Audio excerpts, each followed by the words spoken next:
ওয়ালাইকুম রহমতুল্লাহ। প্রিয় দর্শক ও শ্রোতা ভাইরা, আপনারা দেখতে পাচ্ছেন আমি একটি ইন্ডাকশন চুলা খুলেছি। এটা ইলেকট্রিক একটি চুলা, সম্পূর্ণ ইলেকট্রিক চুলা। চুলাটি আমি যিনি মালিক উনি বলতেছে, ভাই চুলাটি আমি যখন এসি কর্ডটি সকেটের ভিতরে দেওয়া হচ্ছে, হঠাৎ অমনিতেই আপনার পুরো বাড়ি অফ হয়ে যাচ্ছে, লাইন অর্থাৎ সার্কিট ব্রেকার পড়ে যাচ্ছে।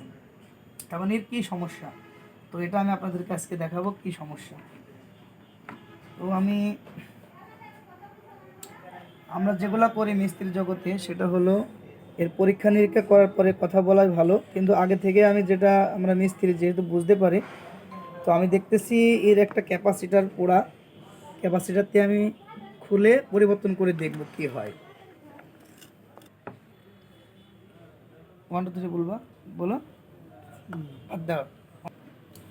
তো দেখতে পাচ্ছেন প্রিয় বন্ধুরা, আমি ক্যাপাসিটারটি খুলেছি।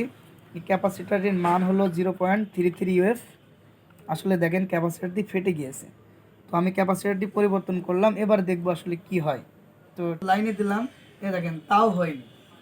তো এখন আমি আরেকটু আগাবো সামনে, দেখি কি হয়। তো এখন আমার যেটা সন্দেহ সেটা হলো, আমি পরীক্ষা করে বলবো এটা সম্ভবত আইজিবিটির সমস্যা। আইজিবিটিটা পরিবর্তন করলে হয়ে যাবে ইনশাআল্লাহ। এবার দাঁড়াও, এইটুকু একটু ভিডিওটা দেখতে পাচ্ছেন প্রিয় বন্ধুরা, আমি আইজিবিটা খুলবো। কাটিং। তো দেখতে পাচ্ছেন প্রিয় বন্ধুটা, এর যে কাজ সেটা আসলে আইজিবিটির সমস্যা ছিল, ক্যাপাসিটর ফাটা ছিল। আমি আইজিবিটির সাথে একটা রেকটিও পাল্টিয়ে দিয়েছি। পরিবর্তন করার মাধ্যমে এখন চুলাটি সম্পূর্ণ রেডি। এখানে দেখেন সিরিজ বাতিতে, আর আমি লাইন দেওয়ার পরে ফ্যানটি ঘুরতেছে, কিন্তু লাইন আর ডাইরেক্ট নেই, অর্থাৎ এটা রেডি হয়ে গিয়েছে।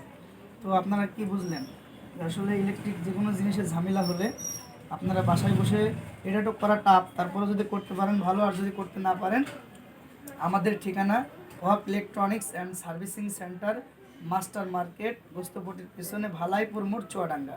যে কোনো সময় আপনার বাড়িতে এরকম ইলেকট্রিক চুলার কোনো সমস্যা হলে আপনারা আমাদের কাছে নিয়ে এসে ভালো টেকনিশিয়ান দ্বারা মেরামত করাতে পারেন।